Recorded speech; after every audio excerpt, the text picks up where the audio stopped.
Assalamualaikum warahmatullahi wabarakatuh. Allah Subhanahu wa taala berfirman, A'udzu billahi minasyaitonir rajim. Bismillahirrahmanirrahim. Ya ayyuhalladzina amanu ista'inu bis-sabri was-salah. Innallaha ma'as-sabirin. Innallaha ma'as-sabirin. Wahai orang-orang yang beriman, mintalah pertolongan dengan sabar dan sholat. Sesungguhnya Allah bersama dengan orang-orang yang sabar. Kita sering mendengar ayat ini disampaikan oleh para ulama, para dai, para ustadz, tentang bahwa salah satu di antara cara menjemput pertolongan Allah Subhanahu wa taala itu adalah dengan melakukan ibadah sholat. Pertanyaannya adalah, sholat yang seperti apakah yang bisa menjemput pertolongan Allah dalam kehidupan kita pada saat kita sedang mengalami ujian yang berat? Banyak orang yang bilang, saya sholat tapi kok hidup saya gini-gini aja. Banyak orang yang bilang, saya udah sholat tetapi kok doa saya belum diijabah. Saya udah sholat tapi kok masalah saya masih belum selesai. Saya udah sholat tetapi kok musibah saya terus beruntun, tidak pernah berhenti. Saya udah sholat tapi kok musibah terus terjadi dalam hidup saya. Sehingga teman-teman yang dirahmati Allah, kita perlu belajar sholat yang seperti apa yang bisa menjemput pertolongan Allah Subhanahu wa taala secara ajaib. Mari kita renungkan sebuah kisah yang pernah disampaikan oleh sahabat Anas bin Malik radhiyallahu an, bahwa dahulu di masa Nabi ada seorang laki-laki di kota Madinah yang melakukan perjalanan antara Syam ke Madinah untuk berdagang. Di tengah perjalanan, laki-laki ini dirampok oleh para perampok.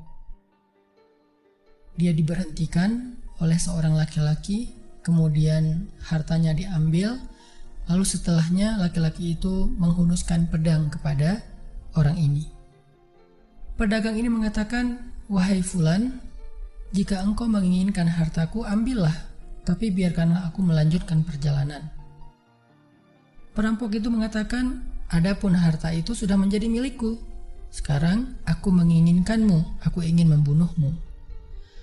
Merasa tidak punya pilihan, akhirnya pedagang ini mengatakan, wahai fulan, jika engkau ingin menyakitiku, membunuhku, maka lakukanlah. Tetapi sebelumnya, berilah aku kesempatan untuk melaksanakan sholat 2 rakaat. Lalu perampok ini mengatakan, ya sudah, kalau begitu, sholatlah, aku akan berikan engkau waktu sebentar. Maka pedagang ini pun mendirikan sholat dengan sholat yang sangat khusyuk. Di dalam sholat, laki-laki ini setelah membaca Al-Fatihah, dia membaca sebuah ayat di dalam surat An-Naml ayat 62. Apa ayatnya? Dia membaca kalimat, Amman yujibul muttarra idza da'ah. Amman yujibul muttarra idza da'ah wa yakshifus su'a wa yaj'alukum khulafa'al ard. A ilahum ma'allah. A ilahum ma'allah. Qalilan ma tadhakkarun. Bukankah dialah Allah yang memperkenankan doa orang yang dalam kesulitan apabila dia berdoa kepadanya, dan menghilangkan kesusahan dan menjadikan kalian sebagai khalifah di muka bumi? Apakah di samping Allah ada Tuhan lain yang patut disembah atau dimintai pertolongan? Sedikit sekali dari nikmat Allah yang kalian ingat. Shadaqallahul azim. Teman-teman yang dirahmati Allah Subhanahu wa taala, Inilah ayat yang dibaca oleh pedagang tadi ketika dia sholat 2 rakaat. Dia membaca kalimat ini dengan penuh penghayatan dan perenungan. Dia mentadabburi ayat ini. Amma yujibul muttarra idza da'ah wa yakshifus su'. Bukankah dialah Allah yang memperkenankan doa orang-orang yang dalam kesulitan dan menghilangkan kesusahan? Dia menghayati ayat ini. Dia mentadabburi ayat ini. Sehingga muncullah rasa yakin di hatinya bahwa harapannya saat ini satu-satunya adalah Allah yang yujibul muttar. Dia dalam kondisi muttar, dalam kondisi kesulitan, dalam kondisi terancam. Muttar itu bisa bermakna terancam, kesulitan, kesusahan, dan berbagai macam makna dari ketidakberdayaan. Siapa yang yujibul muttar? Siapa yang akan memperkenankan doa orang yang tidak berdaya selain Allah? Wa yakshifus su', dan menghilangkan kesusahannya selain Allah? Maka mulai muncullah rasa yakin di dalam hati laki-laki ini setelah membaca ayat tersebut. Setelah selesai dia lakukan sholat, kemudian dia mengangkat kedua tangannya. Dia berdoa kepada Allah dengan menyebut nama-nama Allah yang mulia. Ya Rabbi, wahai Tuhan yang maha pengasih, wahai Tuhan yang maha penyayang, wahai Tuhan yang memiliki arasy yang mulia, wahai Tuhan yang menampakkan makhluk, wahai Tuhan yang maha mengembalikan, wahai Tuhan yang maha melaksanakan apa yang Dia kehendaki. Aku mohon dengan cahayamu yang memenuhi sudut-sudut arasy-Mu. Hamba mohon kepadamu dengan kekuasaanmu yang menguasai makhluk-Mu dan dengan rahmat-Mu yang meliputi segala sesuatu.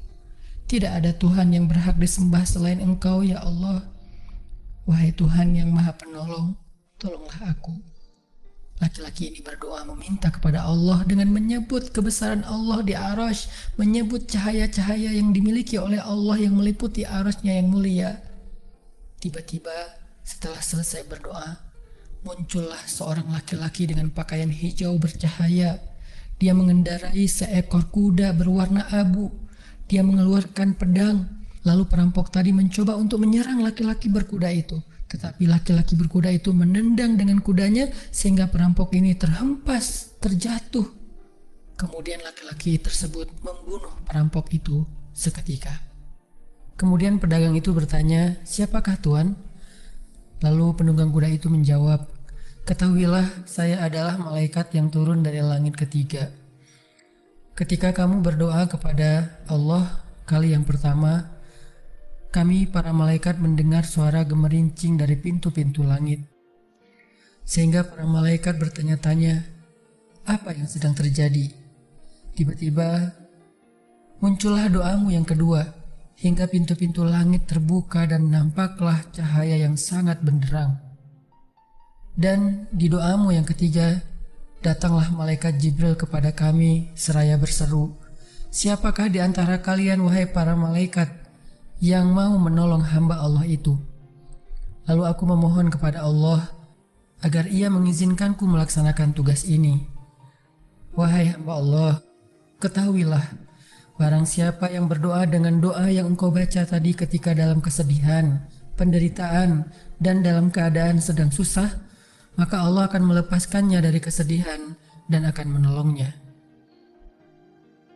Teman-teman yang dirahmati Allah Subhanahu wa Ta'ala, itulah salah satu kisah tentang keajaiban sholat seorang pedagang yang dengan sholat itu Allah Subhanahu wa Ta'ala mendatangkan pertolongan yang luar biasa dalam masalahnya. Pertanyaannya adalah, apa rahasia sholat pedagang itu sehingga Allah mendatangkan malaikat khusus yang menunggang kuda berwarna abu, lalu malaikat ini membunuh perampok yang ingin mencelakai pedagang itu?